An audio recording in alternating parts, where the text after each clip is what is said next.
ত্রিপুরা মধ্যশিক্ষা পর্ষদ পরিচালিত 2024 মাধ্যমিক উচ্চ মাধ্যমিকের ফল প্রকাশিত।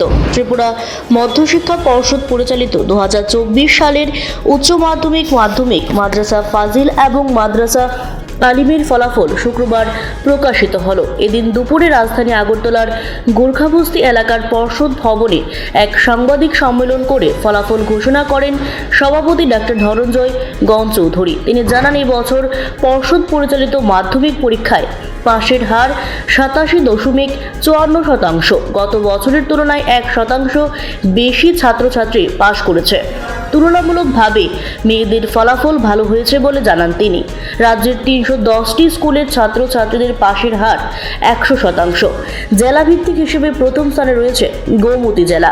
উচ্চ মাধ্যমিক পরীক্ষায় বসেছিল 25,359 জন, এর মধ্যে পাশ করেছে 20,095 জন।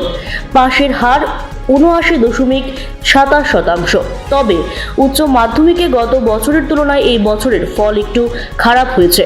এদিনের এই সাংবাদিক সম্মেলনে পর্ষদের অন্যান্য আধিকারিকরা উপস্থিত ছিলেন। ছাত্রছাত্রীরা ফলাফল www.tvsa.gov.in সহ আরও কয়েকটি ওয়েবসাইটে দেখতে পারবে বলে সাংবাদিক সম্মেলনে জানানো হয়েছে। প্রত্যেকের কাছে আমাদের বোর্ডের কৃতজ্ঞতা স্বীকার করছি এবং তাদের প্রত্যেককে আমার আন্তরিক ধন্যবাদ জানাচ্ছি। দ্বিতীয় আরেকটা বিষয় যেটা উল্লেখ করব, আপনারা প্রত্যেকে জানেন গত 13ই মে তারিখ সিবিএসই রেজাল্ট ঘোষণার পর আমাদের এক্সপেকটেশন অনুযায়ী, আশা অনুযায়ী রেজাল্টটা হয়নি বলে প্রত্যেকে মানসিক ব্যথা পেয়েছিলাম এবং পরে ভেবেছিলাম এই সিবিএসই রেজাল্টে যেটা আশানুরূপ হয়নি তার ফলটা হয়তো মধ্যশিক্ষা পর্ষদের উপর পড়বে, কারণ মধ্যশিক্ষা পর্ষদের প্রথম সারি 125টা স্কুল সিবিএসই তে চলে গেছে। তারপরে সারিতে স্কুলগুলো আছে, এদের রেজাল্ট হয়তো কতটুকু ভালো নাও হতে পারে। আজকে ফল প্রকাশের দিনে আপনাদের প্রত্যেকের সামনে আমি সবিনয়ে বলবো যে আমরা যতটা মন খারাপ করেছিলাম ত্রিপুরা মধ্যশিক্ষা পর্ষদের রেজাল্ট ততটুকু খারাপ হয়নি। আর আপনারা প্রত্যেকে জানেন রেজাল্ট ঘোষণা করার সময় এখন যেটা করা হয়, ওই আগে আমাদের একটা বদ্ধ ধারণা ছিল প্রথম 10 জনকে 20 জনকে এই কাজটা এখনই আমরা করি না, কারণ পরবর্তী সময় দেখা যায় এখন ছেলেগুলি যখন খাতা রিভিউ করে, সেলফ ইন্সপেকশন করে, পরবর্তী প্রথম 10 জন প্রথম 20 জন এদের মধ্যে 1 নম্বর 2 নম্বর এমনটা 3 নম্বরের পার্থক্য থাকে। আফটার সেলফ ইন্সপেকশন অথবা রিভিউ 1-2 নম্বর এটা ফের হয়ে যায়। তো আমরা আজকে যদি রেজাল্ট ঘোষণা করি, পরবর্তী সময় দেখা যাবে ওই মেরিট বেসিস যদি লিস্ট করি সেটা ঠিক থাকে না, এফেক্ট হয় না। কাজেই আমরা সেই অবস্থায় ওই মেরিট বেসিস লিস্ট এখন ঘোষণা করি না।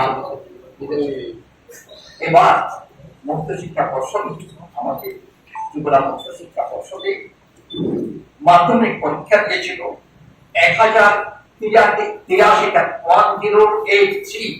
1083টা স্কুলের মোট পরীক্ষার্থীর সংখ্যা ছিল 33,739 জন, 33,739 টোটাল যারা পরীক্ষার্থী। তার মধ্যে পাস করেছে 29,534 জন, 29,534 পাস করেছে। পাশের হারটা হলো মাধ্যমিকে 87.54%।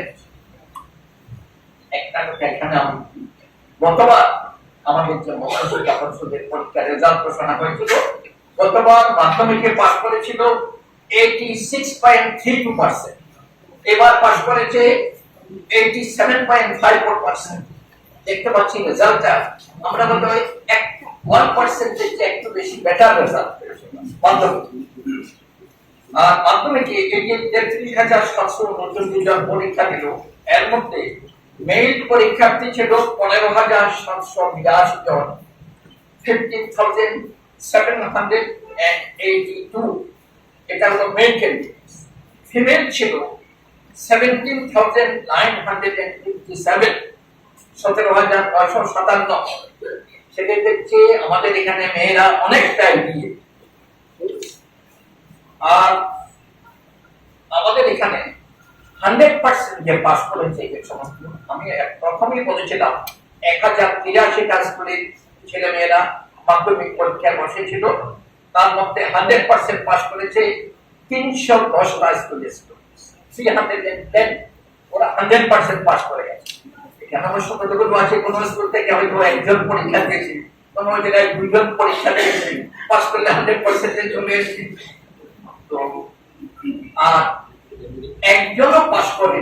এবার মাধ্যমিক পরীক্ষা এমন আছে, টোটাল নাম্বার অফ স্কুল 16, 16টা স্কুলের স্টুডেন্টস একজনও পাস করে। তার মধ্যে রেজাল্টের দিক থেকে যদি আপনারা ডিস্ট্রিক্ট ওয়াইজ দেখেন তাহলে দেখুন, এবার মাধ্যমিক পরীক্ষায় ফার্স্ট হয়েছে গোমতী ডিস্ট্রিক্ট, তাদের পাশের হার 92.96%। গোমতী ডিস্ট্রিক্ট ফার্স্ট হয়েছে, সেকেন্ড হয়েছে সাউথ ডিস্ট্রিক্ট, সামান্য ডিফারেন্স। সাউথের রেজাল্ট হলো 92.91%, সাউথ ডিস্ট্রিক্ট সেকেন্ড। আর থার্ড হচ্ছে ওয়েস্ট ডিস্ট্রিক্ট, এখানে পাস করেছে 91.13%। এগুলো ফার্স্ট, সেকেন্ড, থার্ড গোমতী, দক্ষিণ জেলা আর পশ্চিম জেলা।